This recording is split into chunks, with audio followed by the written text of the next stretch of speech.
Lanai Oina Coaching Center Hangduna, Sendan Lambi Chatharamba, Leingak ki Oza Taruk, Manipur Students Federation MSF na drive Chathatuna Phagatkhre. Haukiba July ki tang taraga marida Manipur Students Federation MSF na Leingak ki School amade college ta Oza oibasingna Lanai Oina Coaching Center Hangba amade yumda coaching taubasing asi tokpina ba amade makhoi gi mathakta yengsilagani loinana Leingak ki mari leinabo authority singnasu haibo oza singi mathakta action lokhatpina blok thokraba matung ngasi MSF ki thomi singna Phagatkhre maikai da leiba coaching center ahum amade kongbo laishram laikai da leiba yumda hangba coaching center amade chatuna yengsiluba matamda Leingak ki oza taruk Lanai Oina Sendan Lambi Chatharambadagi Phagatkhre. Phagatlaba oza sing adude Phagatkhre da leiba sangai tutorial dage Leingak ki school singda oza oiba oza manga Lanai Oina coaching center singda lairik taklambadagi Phagatkhre. Phagatlaba oza sing adude Johnston Higher Secondary dagi chemistry ki lecture oiba oza Suresh, maths ki lecture Sanjit Ibotonsana Higher Secondary da maths ki lecture oiba oza Borzen, CC Higher Secondary School ki physics ki lecture Bijoy, English ki lecture oza Injuka amadi Oriental College da assistant professor oiba oza Nongthongbam Surjit hairiba miyosing asina niyom gi wangmuda Lanai Oina coaching center singda mahairoi sing lairik taktuna Sendan Lambi Chatharambadagi MSF ki thomi singna Phagatkhre hairiba oza sing asi MSF ki thomi singna coaching center singda chatuna yengsiluba matamda coaching center sing aduda leiramkhide adumakpu coaching center sing adugi register fakatuna yengluba matamda makhoigi maming sing adu yauramba thengnakhibani hiramase matangda MSF ki president Hizam Rosna fongdorakpada Leingak ki school amade college ki oza singna tongana business ki maongda mayumda natraga private coaching center singda Sendan Lambi Chathariba sing ase Leingak na adum yengduna leigadawribra masiguma thawong ase miyamgi amade mahairoi khunaida singnabo oiba maramna MSF na yengsinba haurakibani Leingak ki oza singna Lanai Oina business tawriba ase service rule 1964 da yawriba provision mayam ase fongna singnabani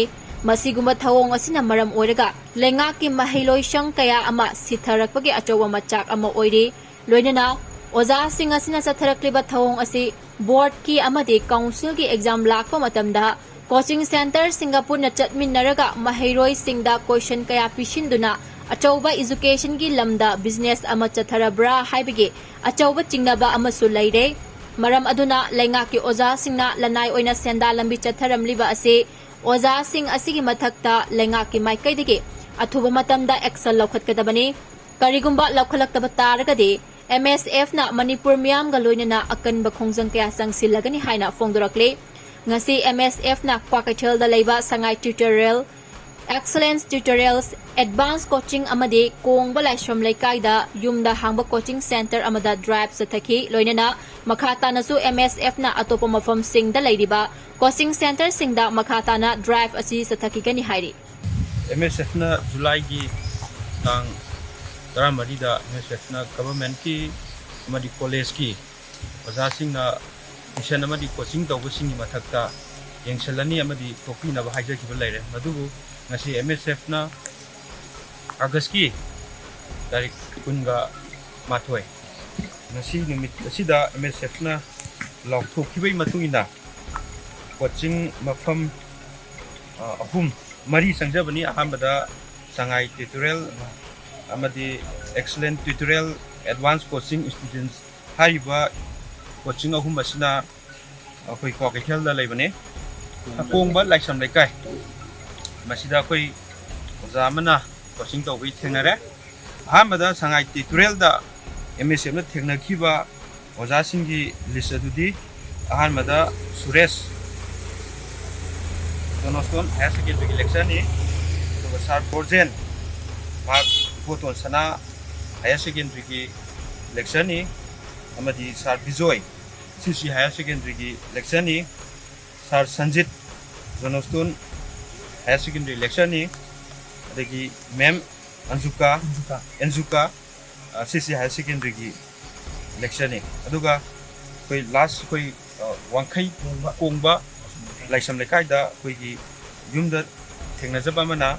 magasi maki maming Nongthongbam Surjit kawai ma assistant professor ni chemistry department gi मा oriental college दा assistant professor उइ लेबनी मा chemistry ओजानी हाइबा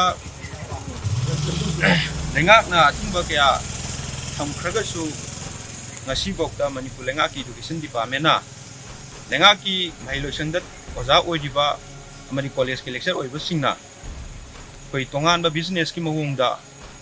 koi gi coaching center mayam ama mayum da hang bani khangde private ta chatla kanda tawba gi thabak asi lengak na dum yenga ga laigadurira masi miyam gi amadi mairik khunai da singnaba amakhak oibanina MSF na koi yengsin ba horokani masi koi service run koi 1964 asi phong singna bane habasi yauri provision mayam asi phong season koi phong singna bane masi kumba thong masi lengak ki college ki lecture singna masmaina coaching mayum da tawba natraga private institution da oja sing smaini yaroga leibase masi education department na sum yenga leigadurira masigumba thong asina lengak ki mahiloisang kyama sidarakpa college ki leiriba mahiloisang da oja singna pungning changna takadaba singna mayunda private coaching toksalakanda private coaching do interest yaksalakpa re higher secondary gi oja singna su mayunda amadi coaching institution chatlakanda coaching toksalakusina lengak ki college lengak ki school sing masi mayak sengna sidarakpagi macha ama ohelabani masi akoina yengba yai makoina karigidamakta akoi coaching tawribano karigidamakta moi mayumda koi coaching institution hangibano haibaduni masi akoina chingnajaba khar lei koi tongan ba koi gi board ki amadi council gi exam lakpu matamda makoi asi question setter ni haibagumba gi namada natraga question setter duga coaching tawribo oja singa khangnaraga tinarkanda suggestion kya pisalakanda ai coaching na mark chame manungda 10% koi 80% chanai